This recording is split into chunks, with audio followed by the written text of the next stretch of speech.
Hello, everyone. Welcome to 360 Degrees Excellence, where we believe everyone can have all-round success. Today, I'm going to be having a conversation with Dr. Morrine Omolo, and we're going to be talking about what is passionate to me. Some of you must have seen that many times I did talk about food safety. Today, we're going to be talking about how can we make food safety a priority in Africa. Currently, food safety is not a priority. We know we have so many challenges in Africa. Problem of food insecurity, problem of HIV and AIDS, and many, many other problems. But food safety is vital. So today we're going to be talking about that subject. But before we go into that subject, I want my guest to tell us about herself and where she's working and what she does there. Over to you, Dr. Morrine. Thank you, Dr. Tosin. Thank you for the warm welcome. So as you mentioned, my name is Dr. Morrine Omolo. I'm currently based in the Twin Cities. I am a food safety specialist at the University of Minnesota, and I work as a collaboration between the university extension and the food science and nutrition department. I'm originally from Kenya. I came to the US to study as an undergraduate, did biochemistry, and then went on to a master's in food microbiology. Then I decided I'm trying to answer the same question that you talked about. We can do a lot of research, and basic research is great because it helps us push knowledge forward. But my mind kept pivoting back to how can we then take that knowledge and make it relevant for our community today? A lot of basic science is about tomorrow and the future and how can we improve tomorrow. But how do we pivot back to the issues that are plaguing us right now? And food safety is an ongoing, lifelong challenge for all of us. So that's how I pivoted into moving from bench research into extension, because I'm trying to bridge those two things together.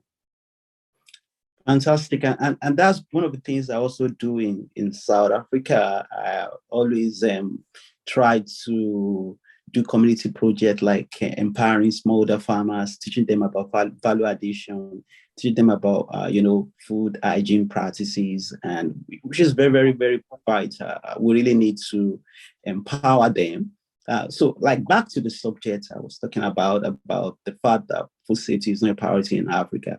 As someone, like you mentioned, that you once lived in Kenya, now you live in Minnesota.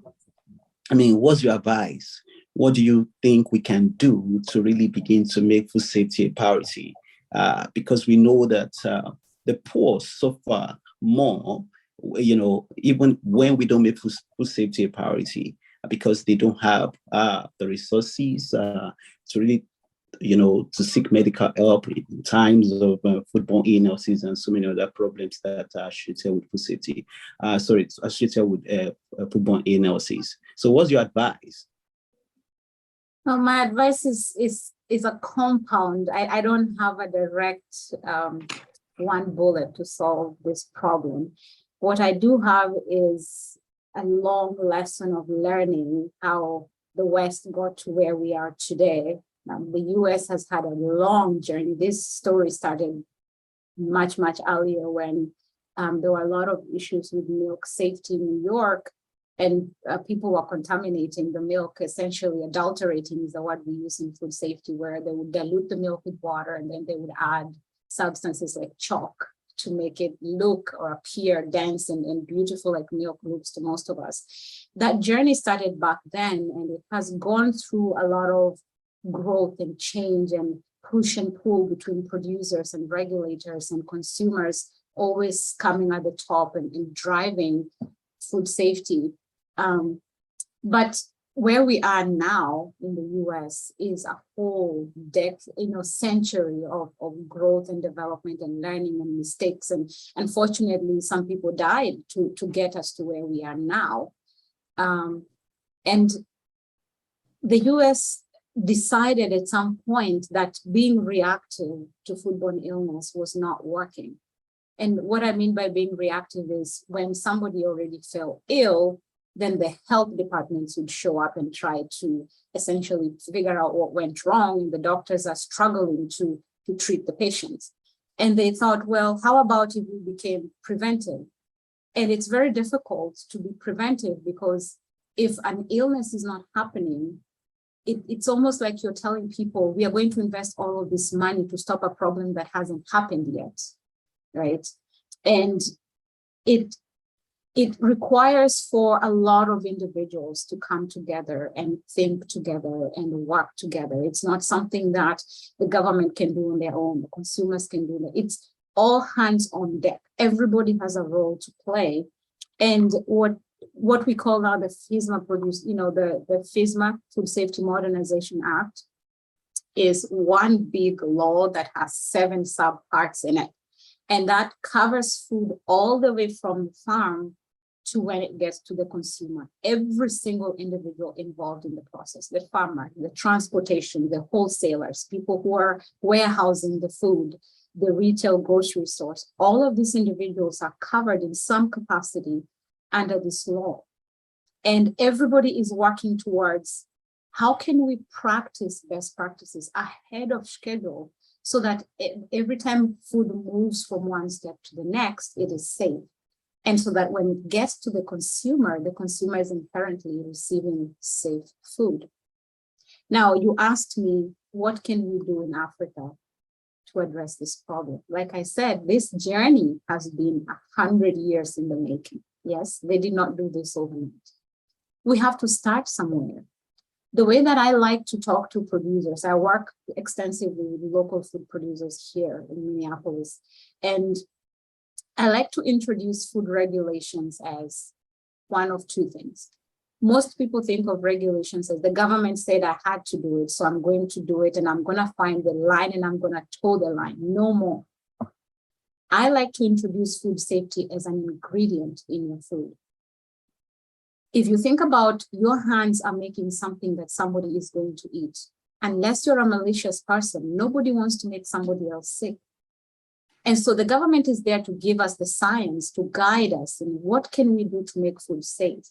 But you, as the person producing the food, if you in your heart think of food safety as an ingredient, as part of the salt and sugar and pepper you're adding to your food, it becomes a natural way of producing things, washing your hands, keeping your utensils clean to the best that you can with the resources that you have. That is where we have to start. The government can bring in the science, but even with government regulation, food safety systems can still fail. So I think the individuals that are involved in producing food need to change their mindset about what role food safety plays. We can have food, but if it's not safe, we are still food insecure. Yes. Yeah, I really agree with you. You mentioned the importance of system thinking there, that, the government can't do it alone. Every stakeholder, must be brought, on board. I really agree with you. And you also mentioned the case of how consumers are driving food safety in the USA. Because I saw a survey where shoppers were asked, what is the most pressing thing you want the food industry to address? And majority of the respondents, said food safety. So food safety is vital, in the US. And I also think consumers are informed. So the importance of educating the public is very, very important in Africa too, for people to be more aware of, food safety. And there was a time I did interview some people from Nigeria, and, it's going to be, you'll be surprised some of the hazardous things people put in food, for various reasons. So information and education is very, very, very, very important. And another thing I've also observed in a place like South Africa is really seeing how we can overhaul regulation. Like in South Africa, you have about 3 government departments that are involved with food safety control. You have the Department of Health, Department of Trade and Industry, and you also have Department of Agriculture. That could be, difficult, cumbersome for even producers to understand which is which. So there's a lot of things that needs to be done. Like you mentioned, the importance of everybody coming together really solve this problem. And I do agree with you that we also have to be patient, like you mentioned, that USA, the journey, they pass through a lot of processes.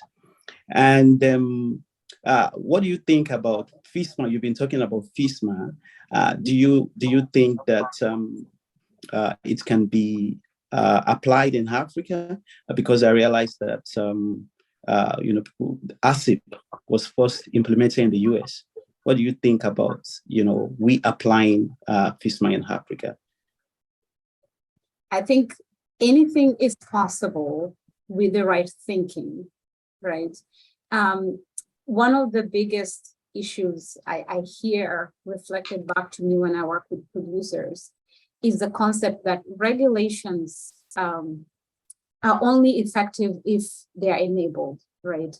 So just saying that this is what needs to be done without the means to accomplish that goal is very difficult. I can come in with FSMA and modify it and say, this is the Kenyan version of HACCP, or this is the Kenyan version of the produce safety rule, or even more simpler, these are good manufacturing and agricultural practices, let's all adopt it.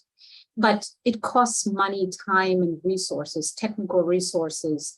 If you're talking about washing produce, talking about cleaning and sanitizing, all of that requires investment of different types, right? So you talked about education. That's a critical point. That's essentially my life, thinking about how do we effectively educate our food producers and then provide the technical support, essentially the science behind why we recommend that they do things the way we say they should, right? So yes, FSMA is doable, and because US has a lot of import-export relationships with a lot of countries, some producers around the world are already having to implement FSMA because as they sell to the US market, they have to meet those minimum requirements in the supplier verification program. So if I'm a producer here and I'm buying avocados from Mexico, I have to ensure that the farmer in Mexico is meeting those minimum requirements. So you might be surprised that there are producers in Africa who are already needing to meet those requirements just because they sell to the US market. And those farmers in one way or another are receiving the support they need because they're exporting, and export is good business for the country. I always pivot back to what about the local market? How do we enable our local producers to have the same resources our farmers that are exporting to the EU primarily? Most of Africa exports to the EU. That's the 22. We tend to enable farmers that are selling our food out to other people.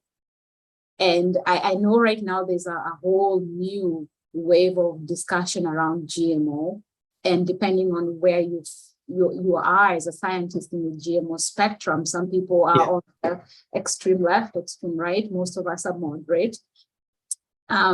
Consumers are asking the same questions that scientists were asking a few years back, and developing a way to educate. And in the US, every state has what we call a land grant institution, which means they're tasked as part of their nature, part of their requirement as a university to receive state and federal funding is they have to have extension, which means they have to find a way to convert the scientific throughput in their university to immediately helping the community in some capacity. And that is how the community benefits. So our farmers are benefiting from the research that we are doing here. We don't essentially, it's not a money-making scheme. We are not creating programs and charging them thousands of dollars to access that information. It's part of what's required of us as an education institution. So I know that Africa has extension. I know Kenya has extension, but extension has historically been geared towards farmers and increasing farm production and making production efficient. But I'm an extension specialist. I do very little work with farmers. Most of my work is in small scale production, value addition, safety. So how do we grow extension beyond what has been historically and what it can be? That's the challenge. All of that requires investment, serious investment. Yeah. I think it's possible, it's doable. FSMA can be applied in Africa. Okay, now I want us go to another subject that I'm also interested in. I like traveling, and I read that you travel to more than 35 states of the United States of America.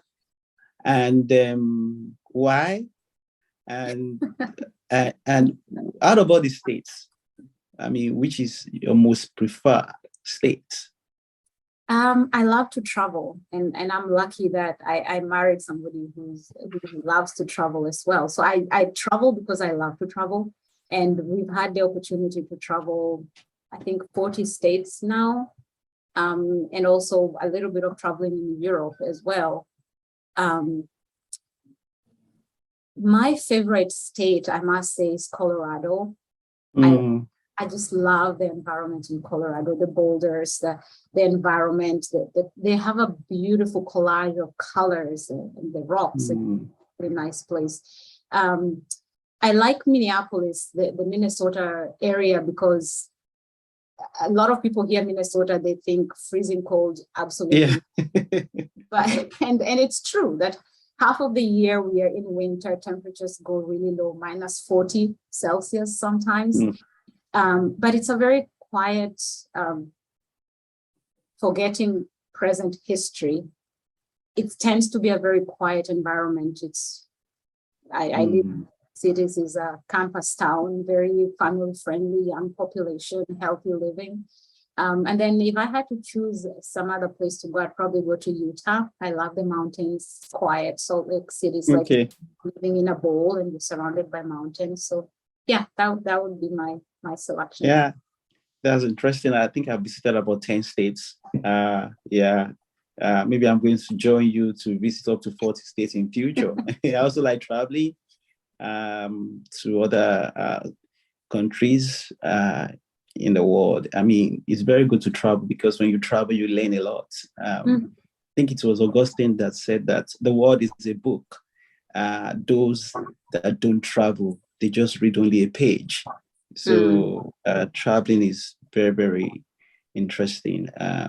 And let's now ask you, what's your closing remark for us today? My closing remark, everybody has some kind of philosophy that they follow.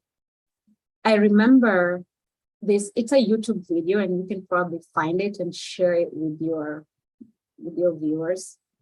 There was a presentation of some gentleman from the West visited Ethiopia when we had that really tragic famine where a lot of people died.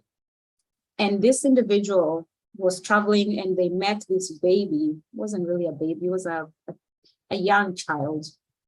And the young child was sitting out and there was a vulture hovering, waiting the baby to die. This is a very common, everybody in Africa has seen this. If you're in our age range. And he took a picture of the baby sitting there and the vulture, and he posted that picture. He did not survive very long after that, just because his mind did not take the impact of what he had done. So every day when I go to work and I think about what value do I bring to people as a scientist, my mind always goes back to that child. And I ask myself, why should a child, a 5-year-old child in Sahara, care about my food science? And every day I strive to do something that will answer that question. I'm a scientist, I'm a microbiologist. My mind thinks of my world is an invisible world. I live in the world of pathogens and how they make us sick. Most people don't even realize just how diverse, and maybe with COVID, we have an understanding of how something invisible can kill you from the inside out. But food is about music and poetry and joy. And in Africa, our food tells our story. And it really frustrates me when people get sick from eating, because eating is supposed to be such a joyous and occasion. And food is more than satiety. It's more than I'm hungry, so I'm going to eat and be full. Otherwise, it would be something we do without thinking. But especially in our community back home, when you think about food and the position it holds in our culture, it's such a beautiful thing that nobody should ever get sick from eating. Now, the big question is, how do we help the producers understand that? And how do we help consumers value that so that even when they're in the process of preparing their own food, whatever that is, that they take that extra minute to be careful so that you don't cook food as a mother and then your baby gets diarrhea. It's just disappointing when that happens, right?